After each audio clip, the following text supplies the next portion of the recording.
The monster storm descended. Super Typhoon Uwan slammed into the Philippines with ferocious force, unleashing torrential rains, violent winds, and colossal storm surges that swallowed entire towns in its path. Thousands fled as rivers burst their banks, trees crashed down, and widespread destruction began across Luzon and the Bicol region. Warning signals blared across the archipelago. Signal number 5 hoisted over parts of Catanduanes, Camarines Sur, Aurora, and other high-risk zones, even as Metro Manila faced signal number 3, bracing for rapid escalation. Winds roared at sustained speeds of roughly 185 kilometers per hour, gusting over 230, a force capable of tearing apart roofs, uprooting trees, and snapping power lines like threads. Across Catanduanes, Albay, and Aurora, sirens wailed. Families had only hours to move, to leave everything behind before Uwan made landfall.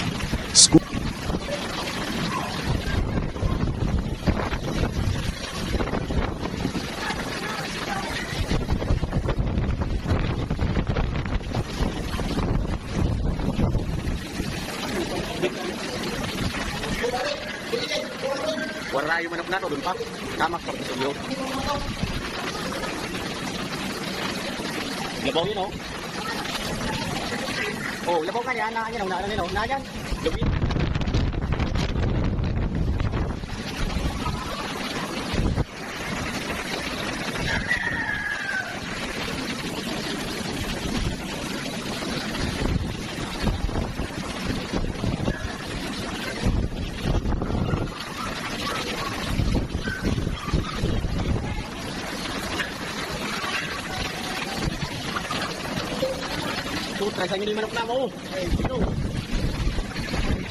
Schools and gymnasiums became shelters overnight. As dawn broke, Typhoon Uwan roared ashore near Bicol, hammering the coastline with a wall of wind and water. The first to fall were the trees, then the power lines, then the roofs. In Catanduanes, the sea swallowed entire streets. Residents waded through knee-deep floods as waves crashed over seawalls, smashing fishing boats against the shore. Along the coastal boulevard, water surged through markets and shops, dragging away furniture, crates, and vehicles. At the height of the storm, gusts reached 230 kilometers per hour. Roofs peeled off like paper. Metal sheets flew through the air like blades. In Legazpi City, a large tree crushed a parked tricycle. The driver had escaped just seconds before. By mid-morning, the storm's core had expanded, unleashing torrential rain that flooded low-lying barangays. Mud flows mixed with volcanic debris from Mount Mayon, racing down the slopes into nearby villages. It was a deadly mixture of earth and water, unstoppable, unrelenting.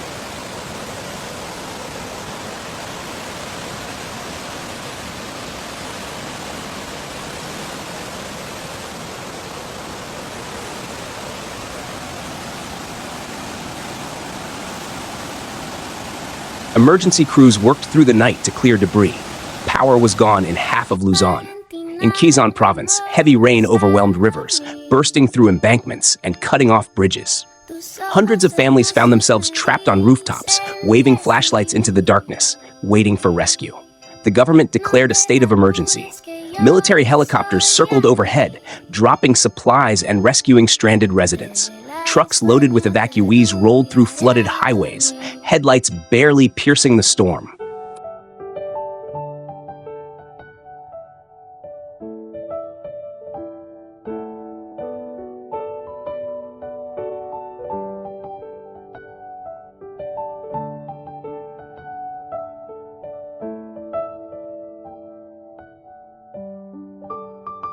By noon, Metro Manila was under signal number 3.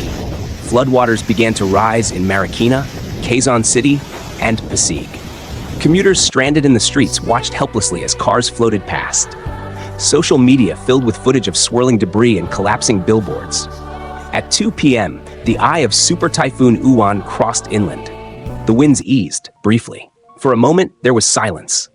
Then the other half of the storm struck, harder than before. In Aurora, roofs were torn off entire neighborhoods. Along the Sierra Madre Mountains, landslides buried roads and isolated towns.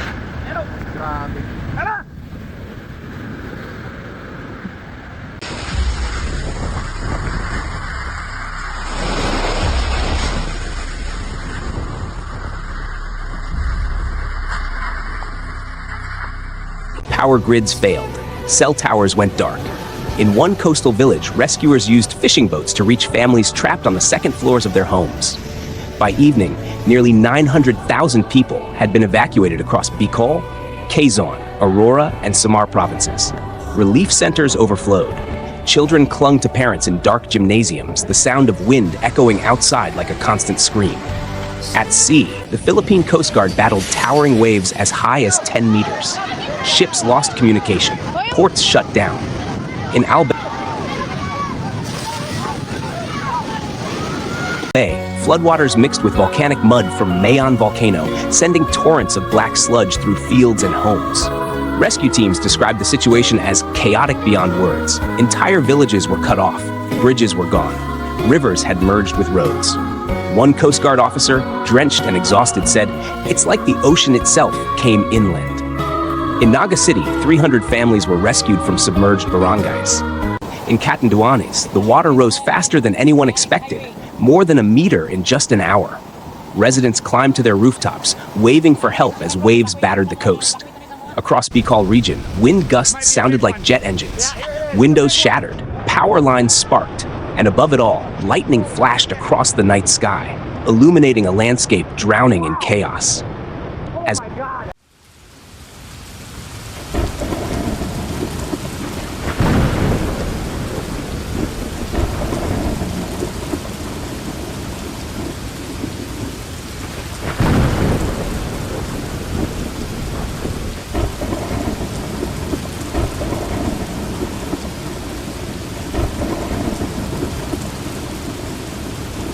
Super Typhoon Uwan began to weaken slightly, but the destruction was already beyond comprehension. Floodwaters turned towns into ghostly reflections. Roads had disappeared. Vehicles were stacked like toys. In Legazpi, rescuers formed human chains to reach stranded families. In Date, a maternity clinic was flooded, forcing nurses to move patients upstairs by candlelight. At 3 a.m., an entire hillside in Sorsogon collapsed, burying several homes. Emergency workers dug through the mud with bare hands. By dawn, the storm had crossed into the West Philippine Sea, leaving behind a trail of devastation. More than 1.5 million residents were without power. Over 60,000 houses damaged. Dozens of bridges impassable. The next morning, as the rain finally stopped, the silence was haunting. From above, the Bicol region looked like a mirror. Entire landscapes submerged.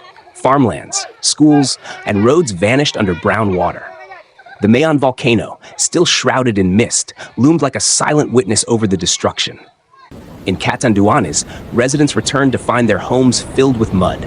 Streets were littered with debris, branches, furniture, and fishing nets tangled together. A fisherman standing beside his shattered boat whispered, "We've lost everything, but we are alive." In Quezon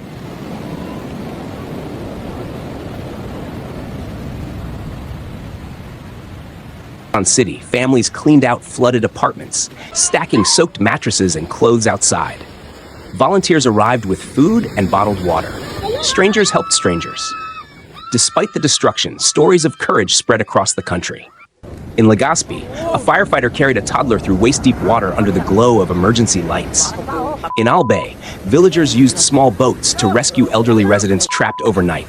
The storm had torn through everything.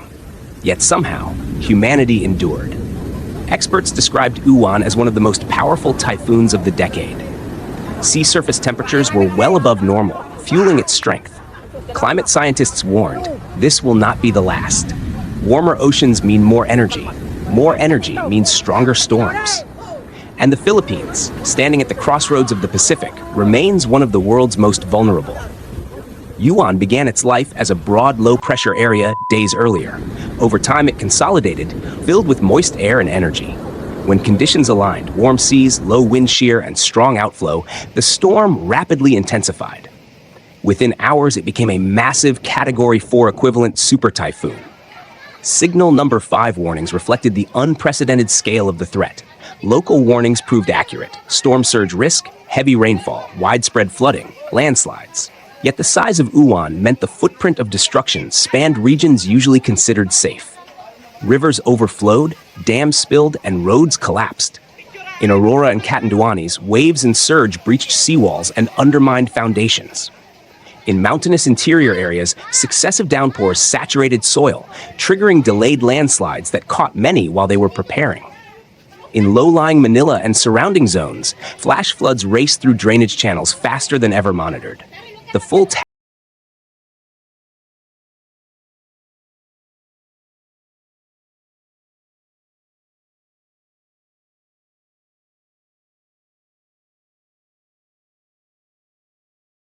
tally of damage was staggering.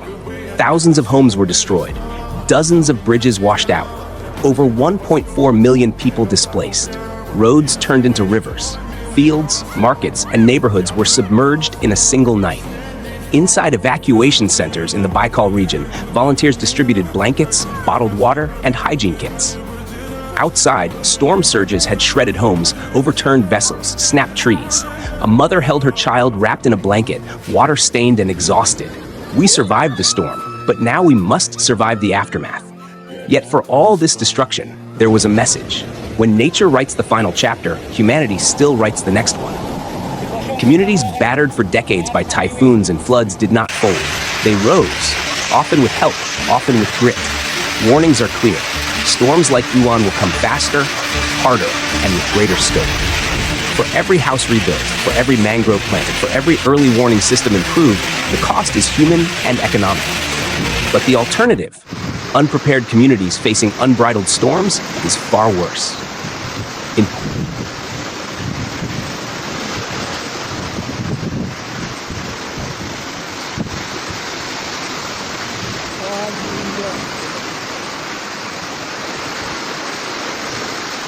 Ports of Catanduanes, the tide receded to reveal broken fishing boats piled like debris. In central Luzon, the waters left a gray residue of sand, salt, and ruin on roads and sidewalks. In Manila, business returned slowly, but the memory did not fade. Heat. Heat. The Philippines was rocked to its core.